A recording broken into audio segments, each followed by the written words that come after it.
Hey guys, welcome back to my channel. So today's video is going to be a tutorial on how I get my unit to be super jet black. So me personally, I love color, but when I'm doing black, I like my hair to be super dark, black, and shiny. So I'm just going to be showing you guys how I use a watercolor method to achieve that look. So as you guys can see, I'm just running my hands through my wig, making sure I don't have any kinks or anything like that, and it's going to be easy for me to comb through once it's wet. So what I'm going to do is remove my wig from my mannequin head and flip it inside out. You want to do this because we are going to build a protective layer over our lace closure, and we want to make sure the entire closure is exposed and flat. So I'm just going to pull my wig down snug until my closure is nice and exposed and easy for me to work with. So now I'm just going to be taking my Got to Be Glued freeze spray and spraying my lace closure. You want to do this because what we're doing is building a protective layer over our lace closure. This is because the watercolor method pretty much stains your hair. That's what you're doing. But we don't want our lace to be stained because then it won't look realistic like scalp. So I'm going to build a protective layer using the freeze spray. So I like to spray at least 3 layers to make sure that, there's a nice amount of buildup on the lace closure. However, you can definitely spray more. So what I'm doing is just going in and spraying and then letting it dry in between so that I get that nice hard layer on top. So now what we're going to do is move over to the sink. As you guys can see, I already have my bucket ready to go, rinsed out in my sink. I got this bucket from the dollar store, from Dollar Tree. It was literally $1. So I've seen people use bigger ones, but it's honestly not necessary. And now I'm going to be going in with my Adore Black Velvet semi-permanent hair color. Now you can use any hair color that you like to use. Me personally, I love Adore because their products are cheap and they have a nice range of colors. But you can use any dye that you want to.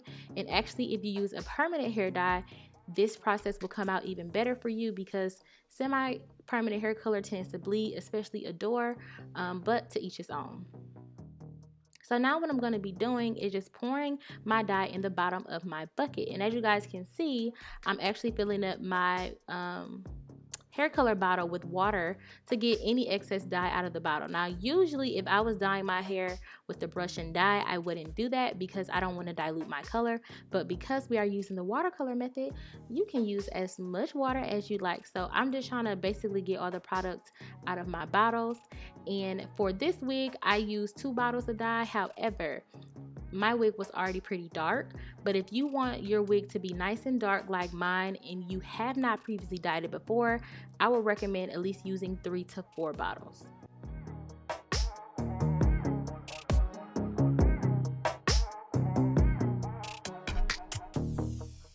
So now what I'm going to be using is my rat tail comb, and I'm just going to go ahead and give my mixture a nice little mix-a-roo just to make sure I don't have any lumps of dye into my mixture. And as you guys can see, our mixture is nice and thick with no lumps, and that's because we added in our dye first instead of the water. If you add in the water first, you're obviously going to have those little chunks of dye floating around, and you're going to have to spend a little bit more time mixing it up. So now what we're going to do is add our boiling hot water to our dye mixture. You want to make sure that you boil more than enough water just so that you can make sure that your wig can be completely submerged into our watercolor, because if not, then obviously your entire wig will not be evenly dyed. So I just poured a little bit of extra on top to make sure my whole wig could fit into the mixture. So now it's time to go ahead and put our wig into the watercolor. And what I'm doing basically is just starting to dunk my ends first. And that's because I just want to ensure that the product is going to be evenly distributed throughout the wig. So as you guys can see, I'm dunking the bottom part, making sure that's nice and submerged. And then I'm going to take my comb and comb it out and then dunk a little bit more and just kind of ease it into the water. You can, I guess, just drop it in if you wanted to, but this is a much more controlled method. So this is what I recommend. And remember, we do have this lace closure on top, and though we have a protective layer, you still don't want to get any unnecessary black dye on your closure. As you guys can see, I got a little bit of dye on my closure. I just ran a little bit of water over it and it ran right off. So you want to make sure that you're not getting any dye on that closure. Even though we have a protective layer, it's not a repellent. So if you let that dye sit on that closure for too long, it will eventually eat through the layer and then it will eventually stain your closure. So you still want to be careful.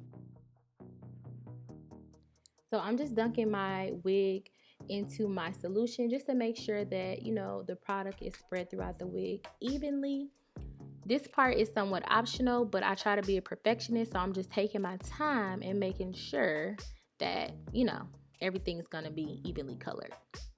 So what I like to do to again ensure that my lace closure is not going to be stained is I like to make sure that the hair is nice and combed out so that it can sit evenly or sit upright into the water solution. And then I kind of push it to one corner or the other. And then what I'm going to do is actually take a hair clip and kind of pinch my closure together, just so that I can make sure in the event that my wig starts to fall into the water or slip down, my closure will be pinched together, the lace will be pinched together, so it will not, you know, be stained or be completely submerged into the water. I hope that makes sense, but you guys are going to see me do it right here. So as you guys can see, I just clipped it together. Now I'm going to make sure the wig is kind of sitting upright and then just let it chill and do its thing. So I personally like to let my wig sit in my water for about anywhere from 15 to 30 minutes. Now it's totally up to you how long you want to let yours sit. Obviously the longer you let it sit, the darker or more opaque your color is going to be, but it's totally up to you. You can definitely get this done in about 15 minutes because again, this process works by using that boiling hot water to open up the hair shaft, and then the color of the water, whichever color you want to make it, is going to go into the hair shaft and stain the hair. So that's pretty much how that works. So it doesn't take long for it to process, but I usually like to at least do 30 minutes just so I can make sure that my color is going to last a little bit longer. So after 30 minutes, as you guys can see, I'm just going to come and check on my wig. I like to always look at my hair, look at the ends, look at the middle of the shaft, look at the root, because I want to see how the color has taken to the hair. In the event that your color does not take for some reason, you can always start this process over, add more dye to your water, and continue to process your hair. But for me, my hair looked pretty good. I'm just going to go ahead and dunk my wig in just to make sure that the hair is colored all the way up to the root. And then I'm just going to start to work out that excess water.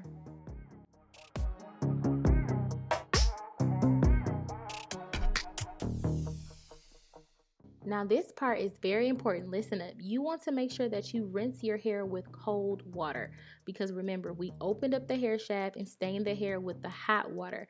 So cold water is going to close the hair shaft, therefore seal in that color. So make sure when you rinse, you're taking your time, you're getting out all of the excess watercolor that the hair was just sitting in, and you rinse with cold water. Now this is also important. After I do my watercolor, the hot water has already pretty much cleaned your hair. It's literally steamed your hair. So any grease, oil, or anything like that, more than likely is already removed from your hair, okay? It's literally been soaking in boiling hot water. So it is not necessary to use a shampoo. I like to go in and use a conditioner because now I want to nourish my hair, especially because I want to make sure that my hair is soft after going through a coloring process. So my favorite conditioner to use is the silicone mix. I like it because it literally makes your hair so silky, and who does not want a jet black silky wig? So I'm going to use the silicone mix to go ahead and treat my hair. As you guys can see, I do like to use a little bit of excess water. It just helps me to spread around the conditioner a little bit easier, and I'm going to let that process for about 30 minutes.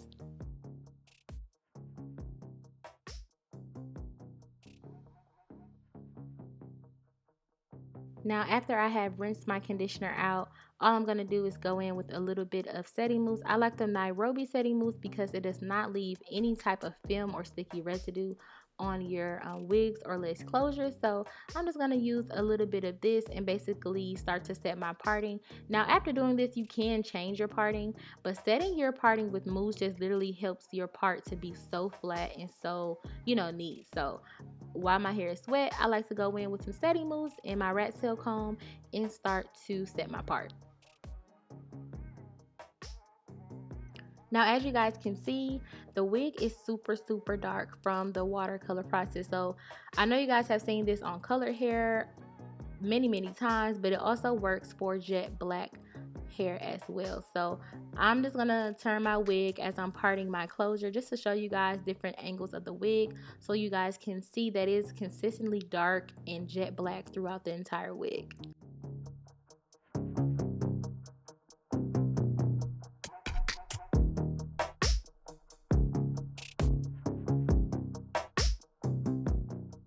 After I went ahead and set my part, I then placed my wig underneath my hooded dryer just so that my wig could dry a little bit faster for me.